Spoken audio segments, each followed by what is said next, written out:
Have you ever wanted to tell someone about Jehovah, but were afraid? Lots have felt that way. Even the prophet Jeremiah. In Jeremiah's day, God's people were doing bad things. Jehovah sent Jeremiah to tell them to stop. But Jeremiah said, I am just a boy, because inside, he felt he couldn't do it. Howdy heretics, I'm Goatlike personality from Norway. I used to be Jehovah Witness, now I'm a happy apostate, and I would like to tell you why Jeremiah had a secretary. The real reason that you will never read in the Watchtower literature, or most Christian literature. In the Jehovah Witness literature, Jeremiah is standing like this, with a holy smile, while Baruch is writing down words. But if you think about it, when I was a small Doomsday boy, I used to think the book of Jeremiah is pretty small. Why would you need a secretary? Why can't you just write it yourself? But the story, if you think about it, has something to do with this. There's a lot of horns in the Bible. There's horns on the altar. Why did they have a horny altar? Why did they have a horny god? They made a golden calf. And when it says that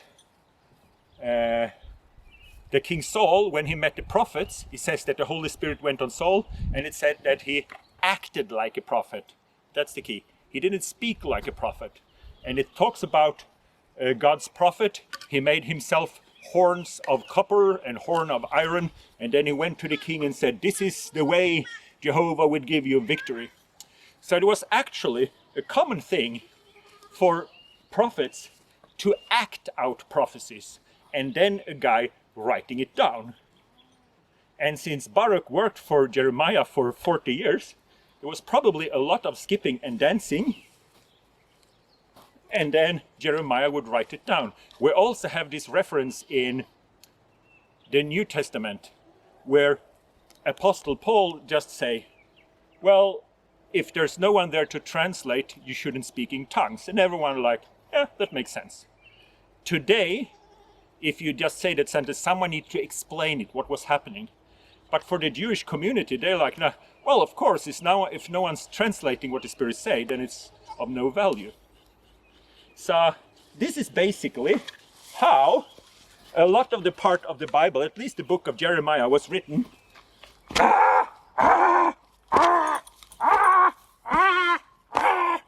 And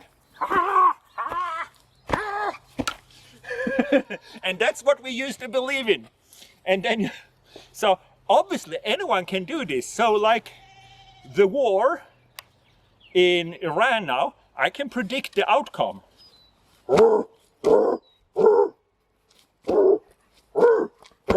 Yeah, as you see, it's very specific. I could also say, but that's a little bit tabloid. So, as you see, this is a very specific prophecy, and if you have faith, it will probably come true. And then you have to give me 10% of your salary. So, in 2018, I was a Jehovah Witness, and I was sitting with pen and paper, thinking if I should leave the Jehovah Witnesses by killing myself, or if I should try to learn to use humor to help other people heal. So I started a YouTube channel. I started doing stand-up comedy in Norway, and I'm actually getting better at it. I'm good at it. I'm still very humble. And I'm happy to say that this year in London, we're arranging the first 100% professional exJW stand-up show. And I hope you come there. So we have a worldly woman, now member of false religion, previous, ex-Pentecostal, to do MC. But her name is Sophie Sconcha. But we have Silas Shaw, Kat Molinari, Snorre Bu, Bosse Seeger, and me, Skogstrål. So it will be the perfect meetup for ex-Jehovah Witnesses. We will joke about anything, but we will mention Jehovah Witnesses. And the reason why I think this is important, as a Jehovah Witness, you're told that apostates are miserable, they are miserable, and there's nothing in the world. And when I was a Jehovah Witness, I thought there was no choice but being baptized. And like in 2018, I thought there was nothing else to do than kill yourself if you're not a Jehovah Witness. And now I've never been happier. So when we have this stand-up show outside the convention in London, the 9th and 16th of August, it is to send a message to the kids inside that look at the apostates, they are happy. So the kids are not allowed to go to our stand-up. Obviously not. But they know we're there. And they know we're happy.